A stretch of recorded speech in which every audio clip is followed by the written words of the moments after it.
block increased, right? The Mirror by Berger Riens. The wind blew over the open plain, jostling the few trees within to move back and forth with the irritation of it. A young man in bright green turban approached the army and gave his chieftain's terms for peace to the commander. He was refused. It was to be battle, the Battle of Ain Kolur. So the chief Limbes, or Aimbes had decreed his open defiance, and his horsemen were at war once again. Many times the tribe had moved into territory that was not theirs to occupy, and many times the diplomatic approach had failed. It had come to this at last. It was just as well with Mindothrax. His allies may win or lose, but he would always survive. Though he had occasionally been on the losing side of a war, never once in all his 34 years had he lost in hand-to-hand combat. The two armies poured like dual frothing streams through the dust, and when they met a clamour rang out, echoing into the hills. Blood, the first liquor of the clay had tasted in many a mouth, danced like powder. The high and low battle cries of the rival tribes met in harmony as the armies dug into one another's flesh. Mindothrax was in the element he loved. After 10 hours of fighting with no ground given, both commanders called a mutual and honorable withdrawal from the field. The camp was positioned in a high-walled garden of an old burial ground, adorned by springtide blossoms. As Mindothrax toured the grounds, he was reminded of his childhood home. It was a happy and a sad recollection.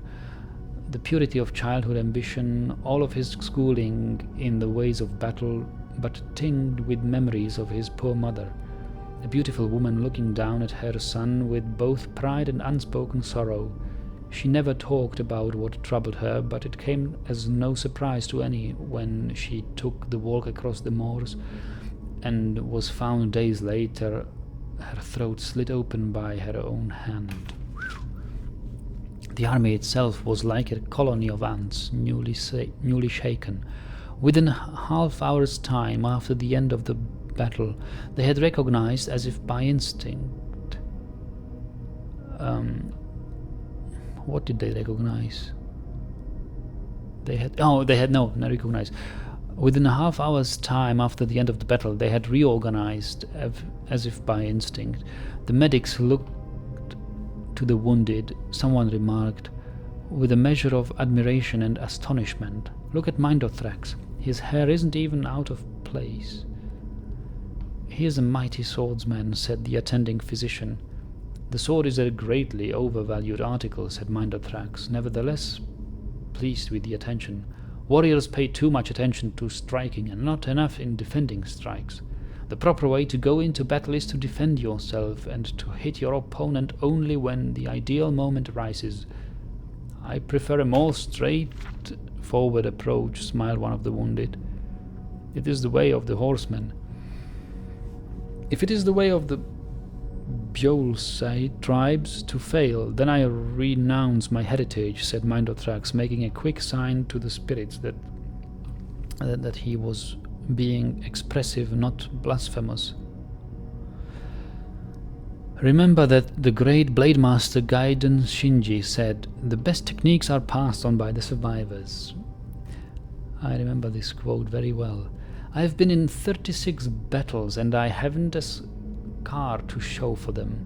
That is because I rely on my shield and then my blade, in that order. What is your secret?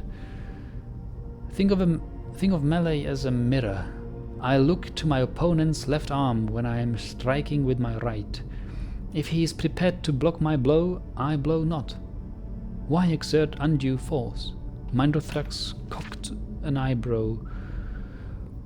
"But when I see his right arm tense, my left arm goes to my shield. You see, it takes twice as much power to send force than it does to deflect it. When your eye can recognize whether your opponent is striking from above or at an angle, or in an uppercut from below, you learn to pivot and place your shield just so to protect yourself.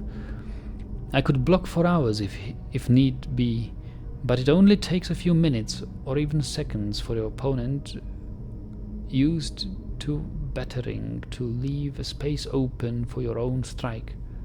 What was the longest you've ever had to defend yourself? Asked the wounded man. I fought a man once for an hour's time, said Mindothrax. He was tireless with his bludgeoning, never giving me a moment to do aught but block his strikes. But finally he took a moment too long in raising his cudgel, and I found my mark in his chest. He struck my shield 1,000 times, and I struck his heart but once. But that was enough. So he was your greatest opponent? Asked the medico. Oh, indeed not, said Mindothrax, turning his great shield to the silvery metal reflected his own.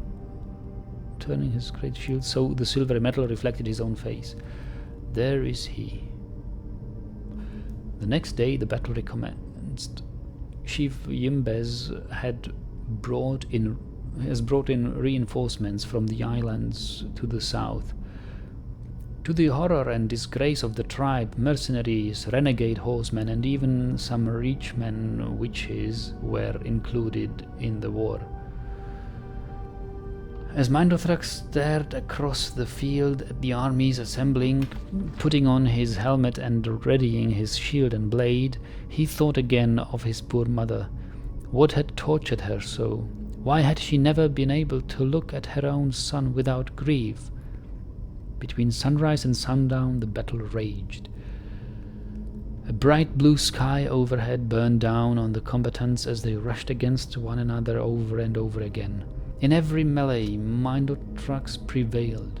A foe with an axe rained a series of strokes against his shield, but every one was deflected until at last Mindothrax could best the warrior. A spear maiden nearly pierced the shield with her first strike, but Mindothrax knew how to give with the blow, throwing her off balance and leaving her open for his counter-strike. Finally he met a mercenary on the field, armed with shield and sword, and a helm of golden bronze. For an hour and a half they battled. Mindothrax tried every trick he knew. When the mercenary tensed his left arm, he held back his strike. When the opponent rose his sword, his shield rose too and expertly blocked. For the first time in his life he was battling another defensive fighter. Stationary, reflective, with energy to battle for days if need be. Occasionally another warrior would enter into the fray, sometimes from Mindothrax's army, sometimes from his opponent's. These distractions were swiftly dispatched, and the champions returned to their fight.